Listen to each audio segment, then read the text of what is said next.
Thank you, Chairman Schatz and Vice Chair Markowski. And thank you to our witnesses for taking the time to attend today's hearing. Residents of tribal communities on the Northern Plains are experiencing a public safety crisis. According to recent crime data, numerous tribes are encountering violent crime rates 5 times higher than the U.S. national average. In the last year, 3 tribal governments in the state of South Dakota have declared a state of emergency in response to public safety threats. With low personnel numbers and high number of calls for assistance, tribal law enforcement officers often struggle to respond to emergencies in a timely manner. One tribal law enforcement agency in South Dakota relies on a total of 3 officers per shift to patrol over 1.6 million acres of land. In response to the police shortages, some residents of tribal communities have even resorted to establishing citizen patrols to look out for crime. Criminal entities are taking note of the lack of manpower and are directly targeting reservation communities.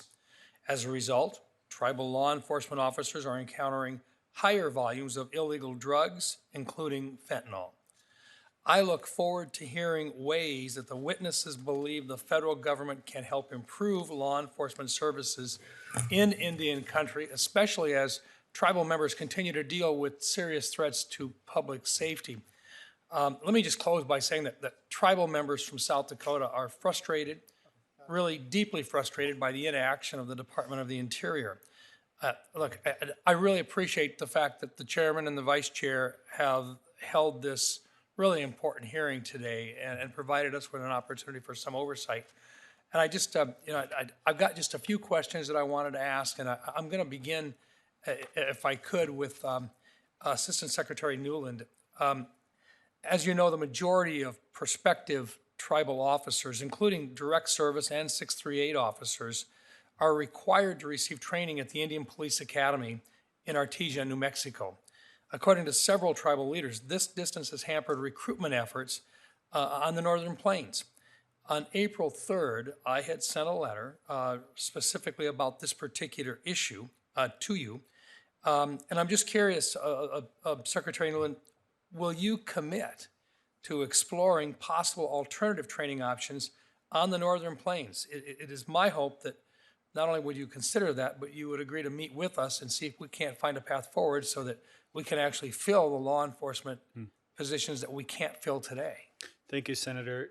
I would be happy to work with anyone who wants to help us address these challenges. I will note that the BI law enforcement accepts people as recruits who have completed state academy training, so long as it's supplemented with the appropriate federal training that is required to become a BI law enforcement agent. And I think that's part of the problem, is that even after they've done the local law enforcement training, they're still required to leave and to go to basically Artesia in order to get training. And in doing so, we're losing qualified candidates. So once again, I'm just simply, I think there's an opportunity here, and I know the state of South Dakota has offered to assist in training, but most certainly if they still have to leave, we're going to lose those officers. But I just ask, would you try to work with us to find an alternative path to get the same types of training that right now we're not able to get and keep these officers, in with our tribes? Absolutely, Senator. Thank you. And then also, Assistant Secretary Newland, in the last 2 years, several tribal leaders have asked the BIA for additional resources to deal with the uptick in serious crime. This has included requests for increased funding and personnel. When a tribal law enforcement agency is encountering significant threats to public safety, does the BIA offer any emergency resources to officers on the ground? That's a thank you question, or thank you, Senator. That's a tough question, and it goes back to Senator Cortez Masto's question. Right now, we're in a position where when there is an emergency or a crisis on the ground, that if we have to detail officers, we're taking them out of a community where they're already understaffed as well.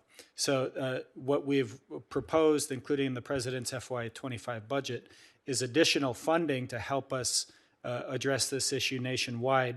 I just want to note that the President's budget would allow us to add 222 additional federal and tribal law enforcement officers across the country, with the 198 tribes and locations that we fund. So that's our best bet for a long-term solution. Otherwise, we're detailing officers out, and then we hear justifiable criticism and concern from tribal leaders in those communities when we're moving officers out to address a crisis elsewhere.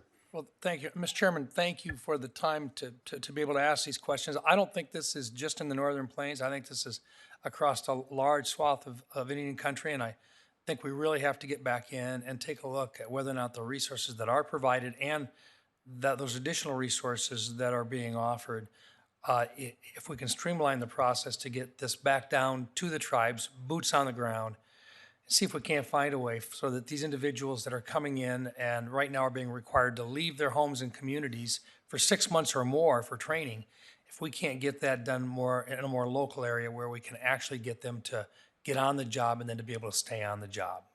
Thank you. Thank you, Mr. Chairman.